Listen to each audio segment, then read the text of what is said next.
sometimes a challenge to get some of these progressive bills off the assembly floor, especially with a lot of lobbying by oil companies and other special interests. So I talked to the speaker, and he said, I'll support that, and I'd like to be a joint author on your bill.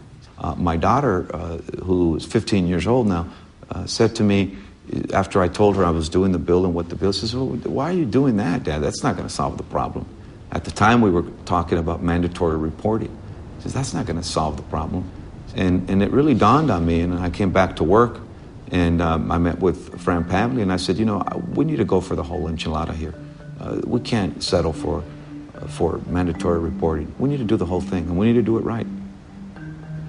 Not only to mandate reporting of emissions, but if we can mandate a reduction in greenhouse gas emissions, that would be great. After getting a message from the administration that the governor's not going to sign the bill unless you do A, B, and C, well, we're not changing it.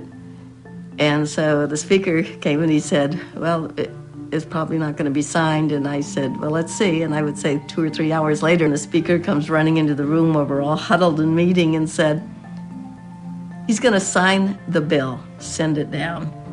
And of course, the opposition just goes, oh no, because they were hoping to put enough pressure on the governor. And the funny thing about it, this is typical of this governor, because he's very good with the media. Speaker just announces to us he's going to sign the bill. You can turn on CNN and it's announced there, and the press release is already issued. And the governor, is the climate action hero once again. So what we have now is a target that is both aggressive but realistic. It would basically take California's climate change pollution levels back to the levels that they were in 1990 by the year 2020. California still had to deal with importing huge amounts of energy to drive its economy. With looser federal air standards just across California's borders, Senate President Don Peralta knew the only way to affect dirty power generated outside the state was by refusing to buy it. Senate Bill 1368 did just that.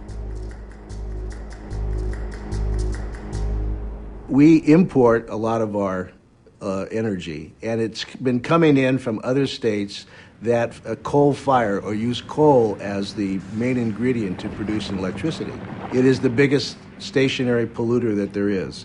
So we simply said, wean yourself off of it. You should not be doing this. Senator Peralta's bill goes further and says you cannot import into California dirty energy.